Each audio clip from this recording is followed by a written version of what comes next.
presidente de la República ya solo domina uno de los tres partidos, en el mejor de los casos, y los dos otros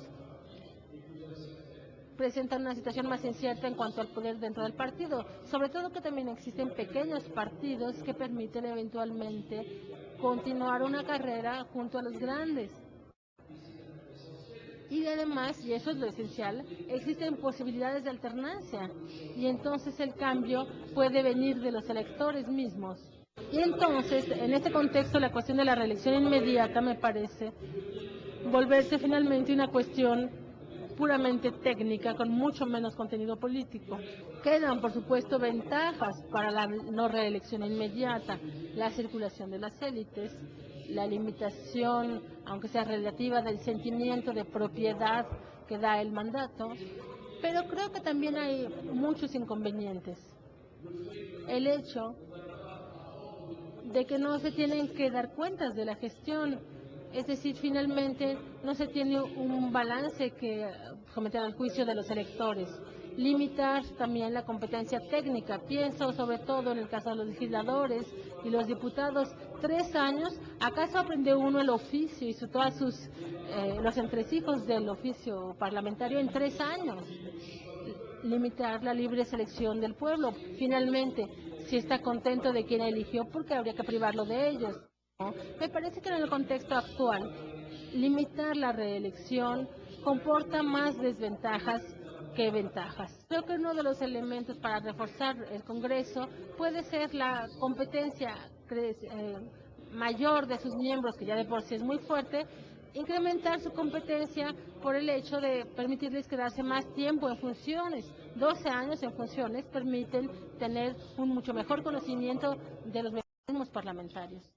A nivel de los equipos municipales es mucho menos claro, pero el argumento según el cual 6 años es un periodo corto, sobre todo cuando en un municipio hay grandes proyectos de desarrollo, de circulación, de urbanismo, creo que es un argumento que puede ser presentado de manera válida.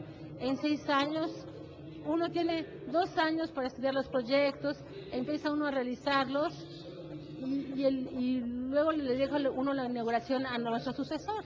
Esa es la grandeza de la vida democrática, ¿verdad? Pero quizá cabría poder seguir implementando lo que uno empezó. Los argumentos que eventualmente pueden esgrimirse para abogar por la reelección de los legisladores a veces se toman prestados para la reelección de los presidentes municipales, cuando en realidad se trata de realidades políticas muy distintas. Excepto, creo yo, por un punto, que es el punto que a mí me gustaría subrayar de manera muy especial, que es la falta de rendición de cuentas en ambos casos, y que constituye, desde mi punto de vista, el núcleo para justificar, para abonar a favor de cualquier proceso de reelección de cara a la sociedad y con información completa, veraz, verificable de las tareas que realizan tanto los legisladores como los integrantes de los ayuntamientos antes de aspirar a seguir ocupando el mismo puesto público.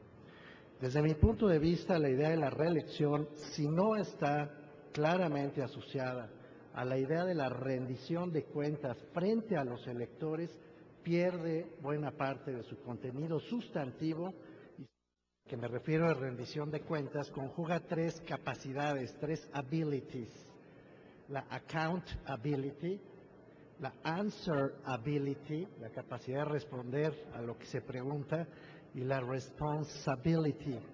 Creo que de manera muy destacada, en esta propuesta de la segunda vuelta, no debería estudiarse sin tomar en cuenta las condiciones que produce el régimen de partidos actualmente ya consolidado en México. Mi opinión es que la reelección es antes que nada una decisión de la propia ciudadanía. La conveniencia o inconveniencia de la reelección parlamentaria depende del contexto. Pienso, sin embargo, que en toda situación nacional debe existir a lo menos una reelección. para que la ciudadanía evalúe y decida cómo estuvieron sus autoridades, cómo se desempeñaron, y para que los parlamentarios tengan la posibilidad de desarrollar y potenciar su rol. Chile no tiene reelección para presidente, el presidente no se puede reelegir, los parlamentarios se pueden reelegir indefinidamente, los alcaldes y concejales municipales se pueden redefinir indefinidamente. A favor de la elección se ha dicho que es una forma de renovación de los liderazgos en cuestión. En el caso chileno, el principal obstáculo a la renovación del liderazgo es el sistema electoral binominal. Mientras este exista, es necesario poner límites a las reelecciones. En 1977 yo trabajé con el señor O'Neill del Congreso estadounidense y él quería introducir reformas éticas en términos de transparencia, de revelación personal, restricciones sobre ingreso externo para los miembros del Congreso americano. Él hizo esta situación como algo muy explícito y lo vinculó con un incremento de pago.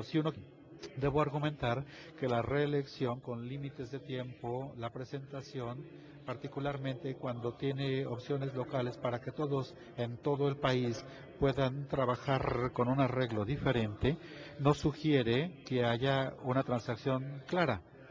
Esto no sugiere que a fin de cuentas la meta de más responsabilidad ante los ciudadanos, más rendición de cuentas de los políticos a los ciudadanos, no necesariamente es parte del arreglo. Una consecuencia no anticipada es que si uno no va escalonando los periodos, las instituciones pierden la experiencia, la pericia.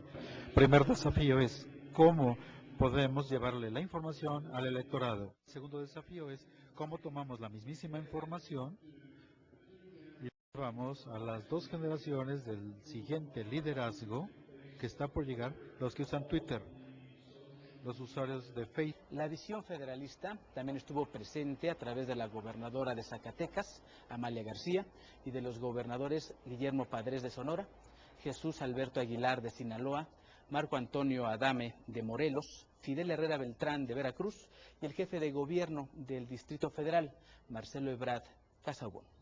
Cuestionamiento que hay sobre la disminución de los plurinominales, yo creo que es una discusión que puede tener éxito en un sentido propagandístico para cuestionar esa representación, pero esta representación de la voluntad ciudadana, el voto que se da por una diputada o diputado elegido por la vía uninominal que por la vía plurinominal.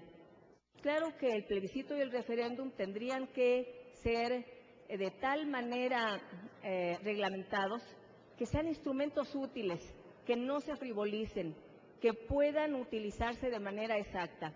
Y como también se ha dicho, la utilización del referéndum y del plebiscito vinculado con una ley de medios. El federalismo en México, reconociendo que hay una gran centralización de las decisiones y del poder, ¿en qué consistiría? En más facultades y en recursos para las entidades federativas. ¿Qué significaría uno de los aspectos sustanciales en una reforma política hoy en día? Que se aprobara que el Distrito Federal tenga las mismas facultades y los mismos derechos que tienen todas las demás entidades federativas.